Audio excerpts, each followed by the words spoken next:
Hello everyone, welcome to success classes. I am Gaurav Soin और आज मैं आपके सामने एक बहुत ही ज़्यादा इंपॉर्टेंट वीडियो लेके आया हूँ और वो वीडियो है टाइप्स ऑफ रिसर्च वेरिएबल के ऊपर। बहुत सारे सब्सक्राइबर्स मुझे कमेंट कर रहे थे यूट्यूब में और साथ ही साथ टेलीग्राम पे भी कि सर ये जो वेरिएबल्स होते हैं ये अपने आप में बहुत ज़्यादा कन्फ्यूजिंग है और पेपर में जब हमारे पास क्वेश्चन आते हैं रिसर्च वेरिएबल के ऊपर तो हम अक्सर कन्फ्यूज़ हो जाते हैं। हम पीएचडी एंट्रेंस की तैयारी भी कर रहे हैं, सर हमें एक वीडियो बना के दीजिए जिससे हम लोग इनके बीच में अलग अलग डिफ्रेंशिएट कर पाएँ और साथ ही साथ इसको हम अपनी रिसर्च स्टडी में अच्छी तरीके से यूज़ कर पाएँ। तो आपको सिर्फ एक ही काम करना है, आप इस वीडियो को एंड तक सुनिएगा। आपको डेफिनेटली मैं एक एग्जांपल के थ्रू बताऊंगा जो आपको पूरी तरीके से क्लियर हो जाएगा। ठीक है, अगर आप हमारे यूट्यूब चैनल पे नए हैं तो आप इसे सब्सक्राइब कर लीजिए, साथ ही साथ बेल आइकन को हिट करें जिससे टाइम टू टाइम बेसिस पे हम जो भी आपको अपडेट्स देना चाहते हैं वो आप अपडेट आपको मिल जाए। हमारा टेलीग्राम चैनल भी है, आप चाहो तो आप उससे भी ज्वाइन कर सकते हो। कोई क्वेरी हो रिसर्च रिलेटेड या किसी और पेपर वन वगैरह से रिलेटेड तो आप हमें मैसेज कर सकते हैं, हम आपको डेफिनेटली जवाब देंगे। चलिए आ जाते हैं सबसे पहले वेरिएबल के ऊपर कि वेरिएबल क्या होता है। वेरिएबल क्या है? वेरिएबल एक मेजरेबल कैरेक्टरिस्टिक्स है जो वेरी करता रहता है। ये वेरी क्यों करता है? बिकॉज जो वेरिएबल है ये वर्ड ही डिराइव हुआ है वेरी से। वेरी मतलब जो चेंज होता रहता है। चेंज कैसे होता है? Person to person, group to group, है ना। हर व्यक्ति, अलग अलग व्यक्ति के ऊपर हर वेरिएबल जो है उसका अलग अलग इम्पैक्ट पड़ता है। टाइम टू टाइम बेसिस पे वो चेंज होता रहता है। हर ग्रुप पे उसका अलग अलग इम्पैक्ट पड़ता है, इसीलिए इसको हम लोग बोलते हैं वेरिएबल। ठीक है, तो ये सारे के सारे मैंने आप लोग के लिए नोट्स इकट्ठा किए हैं जिसमें मैंने independent, dependent, intervening, moderator, control, externals जो कि मैं आज कवर करने वाला हूँ, ये सारी चीज़ें मैंने यहाँ आपको थ्योरी बेस पे दे दी है। हम यहाँ पे जाएंगे, पर पहले जो मैं आपको एक स्टोरी बताने वाला हूँ उसको आप लोग ध्यान से सुनिएगा। आपको सारे वेरिएबल्स एक स्टोरी के बेस पे समझ में आ जाएंगे। चलिए, सबसे पहले तो मैं आपको जो स्टोरी बता रहा हूँ वो कुछ इस तरीके से है। एक टीचर है, ये स्कूल है, पहले स्कूल बना लेते हैं। सब तो स्कूल नहीं होगा तब तो टीचर कैसे आ जाएगी। ये आपका एक प्यारा सा स्कूल है, घर जैसा स्कूल है, अभी नया नया है इसलिए अभी डेवलपमेंट उतना नहीं हुआ है। ये कुछ ऐसे है कि एक जो है रोड इधर से आ रही है स्कूल के लिए और एक रोड जो है वो इधर को मुड़ जा रही है। ठीक है, और ये बीच में आपका घर है। ये आप कह सकते हो कि गार्डन गार्डन टाइप बना हुआ जिससे बच्चे जो है वो खेल सके। तो ये दो रोड है, एक इधर को जा रही है और एक इधर को जा रही है। ठीक है, ये आपने घर बना लिया। अब यहाँ पे एक टीचर है जो टीचर पढ़ा रही है। टीचर को हम लोग ब्लैक से बना देंगे। सपोज़ ये कह सकते हैं अपन एक क्लास है जिसमें ये एक टीचर है और बहुत सारे यहाँ पे जो है बच्चे बैठे हुए हैं। ठीक है, यहाँ बहुत सारे हम लोग ने बच्चे बना दिए कि बच्चे जो हैं वो टीचर से पढ़ रहे हैं, टीचर डिक्टेट कर रही है और बच्चे जो है उनसे पढ़ने की कोशिश करें। टेढ़े मेढ़े बच्चे बन रहे हैं पर अब समझ जाइए कि ये बच्चे बच्चे ही हैं। ठीक है, यहाँ पे टीचर है और हम पीछे एक ब्लैक बोर्ड भी बना देते हैं कि टीचर ब्लैक बोर्ड से पढ़ा रही है। बहुत ऊपर है ब्लैक बोर्ड पर टीचर की हाइट अच्छी है इसलिए वो बच्चों को पढ़ा लेगी आराम से। तो ये हमने एक बना दिए बहुत सारे बच्चे और एक बना दिया हमने टीचर। ठीक है, सबसे पहले तो हम यहाँ पे इनको नाम दे देते हैं। ये टीचर है और ये आपके स्टूडेंट्स हैं या लर्नर्स हैं। ठीक है, ये एक स्कूल है, आप लिख लेते हैं स्कूल जिससे आप रिलेटेड रहें कि हम क्या समझाने वाले हैं आपको। इंडिपेंडेंट वेरिएबल, यहाँ पे क्लास चल रही है। क्लास में यहाँ पे जो टीचर है वो बच्चों को पढ़ा रही है। यहाँ पे जो भी टीचर बच्चों को पढ़ाएगी उसके अकॉर्डिंगली जो है वो बच्चे जो है वो अपने कॉपी में आंसर्स लिखेंगे और जो भी टीचर डिक्टेट करेगी उसके अकॉर्डिंगली स्टूडेंट्स अपनी कॉपी में नोट्स बनाएंगे। जो भी टीचर समझाएगी उसके अकॉर्डिंगली बच्चे समझेंगे। ठीक है, तो यहाँ पे जो इंडिपेंडेंट वेरिएबल जिसको हम मैनिपुलेट कर रहे हैं, जिसको हम चेंज कर रहे हैं, अगर टीचर गलत पढ़ा रही है तो बच्चे गलत पढ़ लेंगे, टीचर अगर नहीं पढ़ाएगी तो बच्चे नहीं पढ़ पाएंगे। मतलब जो डिपेंडेंट है बच्चे वो किसके ऊपर है? वो है इंडिपेंडेंट वेरिएबल के ऊपर। और इंडिपेंडेंट वेरिएबल कौन है? इंडिपेंडेंट वेरिएबल है टीचर। तो यहाँ पे हमने येलो कलर से लिख दिया इंडिपेंडेंट वेरिएबल। आई होप आपको दिख रहा होगा, ये है इंडिपेंडेंट वेरिएबल। इंडिपेंडेंट वेरिएबल है हमारी टीचर। और डिपेंडेंट वेरिएबल कौन हो गए? डिपेंडेंट वेरिएबल हो गए हमारे स्टूडेंट्स, है ना, क्योंकि ये डिपेंडेंट है टीचर के ऊपर। टीचर पढ़ाएंगी तो बच्चों का जो है भविष्य वो उज्जवल होगा, ब्राइट होगा। तो हमें इंडिपेंडेंट और डिपेंडेंट वेरिएबल समझ में आ गए। इंडिपेंडेंट वेरिएबल जिसको हम मैनिपुलेट करते हैं और जिसके ऊपर हम इफेक्ट देखते हैं वो होता है डिपेंडेंट वेरिएबल। अब इनके बीच में क्या हो रही है? पढ़ाई हो रही है, एक्सचेंज ऑफ नॉलेज, है ना। बच्चे जो हैं एक तरीके से सुन रहे हैं टीचर को और जो टीचर है वो बच्चों को पढ़ा रही है। बच्चों को कोई क्वेश्चन आ रहा है तो टीचर से पूछ रहे हैं। तो इस तरीके से जो है एक तरीके से नॉलेज का इधर उधर जो है एक्सचेंज हो रहा है।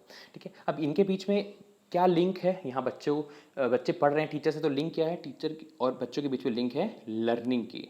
किसकी लिंक है? लर्निंग की। लर्निंग हो रही है ना यहाँ पे, बच्चे जो है पढ़ रहे हैं टीचर से, तो लर्निंग क्या हो जाएगा? लर्निंग हो जाएगा इंटरवीनिंग वेरिएबल। इंटरवीनिंग वेरिएबल वो वेरिएबल होता है जो इन दोनों के बीच में, डिपेंडेंट और इंडिपेंडेंट वेरिएबल के बीच में एक लिंक इस्टेब्लिश करता है। ठीक है, तो इंटरवीनिंग वेरिएबल क्या है? इंटरवीनिंग वेरिएबल है इनके बीच में लर्निंग। ये लोग लर्न कर रहे हैं, टीचर बच्चों को पढ़ा रही है और बच्चे जो है टीचर से पढ़ रहे हैं। अब क्या हो रहा है? अब बच्चों को पढ़ाना है और टीचर को भी पता है, टीचर के पास हम लोग पढ़ते ही हैं टीचिंग एप्टीट्यूड में, टीचर के पास बहुत सारे तरीके होते हैं जिससे वो बच्चों को, जो बच्चों का ध्यान है वो क्लास में बना रहे। टीचर क्या कर रही है? टीचर बोल रही है कि जो जो चीज़ें मैं समझा रही हूँ मैं वो आप लोगों से at the end of the class पूछूंगी, और साथ ही साथ आप लोगों को जो कॉपी है, जो मैं आपको नोट्स दे रही हूँ वो मैं आपकी कॉपी में चेक करूँगी, और जो सबसे अच्छी राइटिंग्स है, पूरा जो नोट्स मैंने लिखवाया पूरा लिखेगा, उन सबको मैं वेरी गुड दूंगा। ठीक है, तो ये टीचर ने बच्चों को बोल दिया। ठीक है, तो एक तरीके से बच्चों को भी पता है कि यार हम लोग जब छोटे थे तो हम लोग कैसे वेरी गुड के लिए मरते रहते थे कि हमें टीचर का एक साइन चाहिए और हमें टीचर का वेरी गुड चाहिए, और उसके बाद हम अपने आप को क्लास का एक राजा समझने लग जाते थे कि टीचर ने हमारी कॉपी पे वेरी गुड लिखा है। ठीक है, तो यहाँ पे जो वेरी गुड का ये जो टीचर ने एक तरीका ढूंढा है कि बच्चे जो है वो अच्छी तरीके से कॉपी में नोट्स लिखें, जो भी टीचर डिस्कोर्स कर रही है, जो भी टीचर पढ़ा रही है उसको बच्चे अच्छी तरीके से लिखें, वो हो जाएगा मॉडरेटर। यहाँ जो वेरी गुड देने का जो काम किया है टीचर ने, ये है एक मॉडरेटर वेरिएबल। ये होता है एक तरीके से पॉजिटिव, ये इन दोनों के बीच में एक रिलेशनशिप इस्टेब्लिश करता है। वो रिलेशनशिप कैसी होती है? वो रिलेशनशिप होती है पॉजिटिव रिलेशनशिप, पॉजिटिव एसोसिएशन। समझ में आया? तो मॉडरेटर में क्या कर रही है? मॉडरेटर ने बोला है कि जो जो बच्चे अच्छी तरीके से कॉपी में नोट्स लिखेंगे, है ना, उन सब की मैं कॉपी चेक करूँगी, उसकी राइटिंग अच्छी होनी चाहिए, और फिर मैं उसके अकॉर्डिंगली बच्चों को नोट्स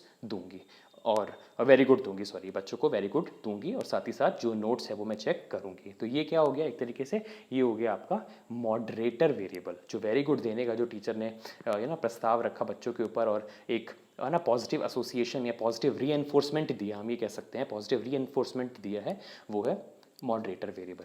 अब आ गए हम, जो टीचर है वो बच्चों को पढ़ा रही है। ठीक है, और मैंने बताया कि वो कुछ ना कुछ डिस्कोर्स कर रही है, बच्चों को पढ़ा रही है। यहाँ पे क्लास थी, ये जो टीचर है ये आप लोगों की मैथ्स की टीचर है ना, जो स्टूडेंट्स पढ़ रहे हैं उन सबको मैथ्स पढ़ा रही हैं। और मैथ्स का हम सब जानते हैं, चाहे कोई भी सब्जेक्ट हो, चाहे कोई भी एग्ज़ाम हो, सब एग्ज़ाम का, सब सब्जेक्ट का कोई ना कोई जो है सिलेबस होता है। ठीक है, तो जो सिलेबस है जिसके माध्यम से, या जो सिलेबस है जिसको बेस रख करके वो बच्चों को पढ़ाया जा रहा है, जो टीचर उनको पढ़ा रही है, वो है कंट्रोल वेरिएबल। और जो ये कंट्रोल वेरिएबल होता है वो होता है कांस्टेंट, वो बदलता नहीं। सिलेबस बदलता थोड़ी ना रहता है, सिलेबस क्या है? कांस्टेंट रहता है। तो जिस चीज़ को वो बेस रख के, मैथ्स की टीचर है तो मैथ्स को बेस रख करके ट्रिग्नोमेट्री और ज्योमेट्री वगैरह जो भी बच्चों को वो पढ़ा रही हैं, जो सिलेबस है उसको अपन बोल सकते हैं कांस्टेंट वेरिएबल। मैं आपको बीच बीच में उनके हाईलाइट्स ही बता रहा हूँ, है ना। अगर आपने ये एक तरीके से पूरी स्टोरी समझ ली तो चाहे कैसा भी क्वेश्चन आ जाएंगे आपको समझ में आ जाएगा। तो ये क्या है?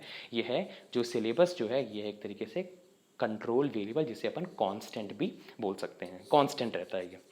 अब क्या हुआ? अच्छी खासी क्लास चल रही थी, सब कुछ, सब वेरिएबल्स यहाँ तक हमने डिसाइड कर लिए थे। यहाँ से एक दो रास्ते हैं ना, पीछे से एक शादी की बारात आने लग गई यहाँ से। ठीक है, आपको तो पता है जो शादी की बारात आने लगती है तो बहुत ढोल नगाड़े और डीजे वगैरह बजने लगता है। ठीक है, तो ये दूर से आ रही थी अभी, है ना। यहाँ पे दो रास्ते हैं, यहाँ को जाएगी वो बारात की, यहाँ को जाएगी, कुछ नहीं पता अपने को, कहीं भी जा सकती है। ठीक है, ये जो है एरिया थोड़ा दूर लग रहा है क्योंकि ये पीछे है, और ये बहुत पास है क्योंकि आप देख सकते हैं कि कितनी, है ना, नज़दीक जो है वो स्कूल से है। ठीक है, तो दूर से बारात आने लग गई। वो दूर से बारात आ रही है, अब कोई गाना बज रहा है, उसमें डीजे वाला बाबू मेरा गाना बजाते। अब हम लोग क्या करते थे, हम लोग जब पढ़ते थे तो हमारे टाइम पे भी कोई गाना बजता था तो टीचर पे तो एक तरीके से, मतलब टीचर स्टिल पढ़ाती रहती थी, है ना, वो प्रिटेंड करती थी, मन उनका भी हो रहा होता था कि, है ना, वो भी एक तरीके से गाना सुन, उनका मन वही गाना सुनने पे रहता था, पर शी और ही विल ऑलवेज प्रिटेंड कि वहाँ पे फोकस मत करो, बिल्कुल पढ़ाई पे फोकस करो, कोई वहाँ पे ध्यान नहीं देगा। ठीक है, तो दूर से आ रही थी तो आवाज़ भी कम थी, टीचर कंटिन्यू थी अपनी पढ़ाने में मैथ्स। ठीक है, अभी जब बच्चों को बहुत धीरे आवाज़ आ रही है और बहुत ज़्यादा उसका इफेक्ट नहीं हो रहा जो है लर्निंग पे, तो वो वेरिएबल होगा एक्सट्रॉनस वेरिएबल। यहाँ पे क्या है, अभी भी टीचर की आवाज़ बुलंद है, टीचर हार नहीं मानी है, बहुत धीरे धीरे आवाज़ आ रही है, बहुत धीरे धीरे आवाज़ आ रही है, बच्चों को, है ना, बहुत हल्का हल्का सुनाई दे रहा है, पर टीचर की वॉल्यूम अभी भी तेज़ है। उस टीचर की वॉल्यूम ने उस डीजे वाले बाबू वाले गाने को ओवरलैप कर लिया, और टीचर अभी भी स्टिल अपनी लर्निंग इम्पार्ट करने में लगी हुई हैं। तो अभी इस स्टेज में जब इंडिपेंडेंट वेरिएबल स्ट्रॉन्ग है ना, इस एक्सट्रॉनस वेरिएबल से, ये है एक्सट्रॉनस वेरिएबल, जो शादी की बारात है वो है एक्सट्रॉनस वेरिएबल। तो ये जो आ रही है, जो इंडिपेंडेंट वेरिएबल की आवाज़ अभी भी तेज है, जब लर्निंग इम्पार्ट की जा रही है, तो इस वेरिएबल को हम बोलेंगे एक्सट्रॉनस वेरिएबल। मतलब बहुत ज़्यादा अभी उसको ओवरलैप नहीं किया है, इंडिपेंडेंट वेरिएबल को एक्सट्रॉनस वेरिएबल ने ओवरलैप नहीं किया है। तो जब तक उसने ओवरलैप नहीं किया है तब तक वो कहलाएगा एक्सट्रॉनस वेरिएबल। अब शादी की जो बारात है वो इधर को भी आ सकती है और इधर को भी आ सकती है। अब चलिए, अब यहाँ को आ गई है ना, अभी डिसाइडिंग फैक्टर था ये, पर डिसाइड हो गया कि वो जो है स्कूल के आसपास से होकर के गुजरेगी। अब बारात जो है आते आते आते आते शादी की यहाँ तक आ गई, बिल्कुल तेज तेज यहाँ बैंड ढोल नगाड़े बजने लग गए। अब क्या हुआ, अब तो टीचर नहीं पढ़ा पाएगा ना, कितनी तेज तेज से गला फाड़ेंगे अपना। तो क्या हुआ, बहुत तेज तेज से डीजे वाले बाबू गाना और जो भी है ना शादी और दूल्हे का सेहरा जो भी गाना होता है तेज तेज बजने लग गया।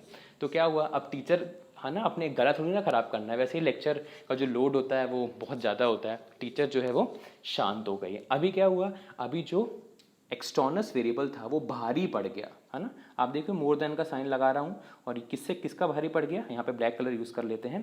किस पे भारी पड़ गया, यहाँ पे जो एक्सटर्नस वेरिएबल है वो भारी पड़ गया इंडिपेंडेंट वेरिएबल पे। तो वो क्या हो गया, तब वो बन गया कंफाउंडिंग वेरिएबल, तब वो बन गया कंफाउंडिंग वेरिएबल। ठीक है, तो जब वो उसने ओवरलैप कर लिया, अभी तक तो ओवरलैप दूर से आवाज़ हम सब जानते हैं कि जो है ना उसकी जो आवाज़ थी वो काफ़ी कम थी, तो टीचर अभी भी पढ़ा रही थी, है ना। तो तब तक वो एक्सटर्नल्स था, और जब ओवरलैप करने लग गया वो गाना टीचर की आवाज़ पे, तो वो बन गया कंफाउंडिंग। फटाफट एक रिकैप कर लेते हैं, ये सारे के सारे जो 7 वेरिएबल्स हमने पढ़ लिए हैं। इंडिपेंडेंट वेरिएबल कौन है, टीचर है जो पढ़ा रही है। डिपेंडेंट वेरिएबल कौन है, बच्चे जो पढ़ रहे हैं।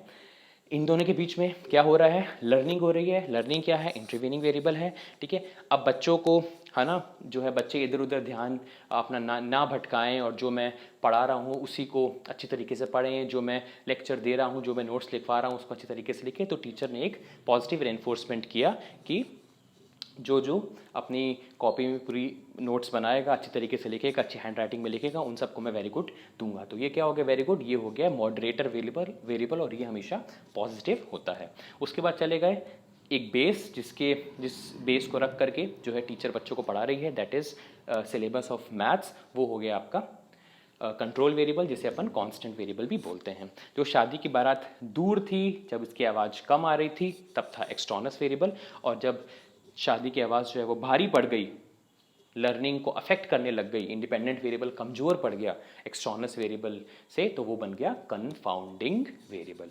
तो ये पूरी की पूरी मैंने एक स्टोरी के रूप में आपको बता दिया है। अब चाहे कैसा भी क्वेश्चन आ जाएगा आप सॉल्व कर लेंगे। अब ये नोट्स जो हैं ये मैंने एक तरीके से आपको थ्योरेटिकल बेस दिया है। अगर आप पढ़ना चाहते हैं इंडिपेंडेंट के बारे में, डिपेंडेंट के बारे में, इंटरवीनिंग के बारे में, मॉडरेटर, कंट्रोल, एक्सटर्नस, ये मैंने हाईलाइट भी किया हुआ। इफ़ द इम्पैक्ट रिसर्च को मैंने बेस रखा हुआ है, तो वो बन जाएगा कंफाउंडिंग वेरिएबल। तो आप इसको ध्यान से पढ़ सकते हैं पॉज कर करके। ठीक है, तो ये मैंने आपको आज इन 7 वेरिएबल्स को एक स्टोरी के माध्यम से समझा दिया। ऐसे बहुत सारे वीडियोस मैं आप लोग के लिए लाता रहूँगा। आपको बस हमारा चैनल सब्सक्राइब करना है, हमारे चैनल से जुड़े रहिए, जिससे आपकी जो है नॉलेज हम ऐसे ही इंक्रीज़ करते रहें। Thank you so much for your valuable time. Have a very nice day ahead.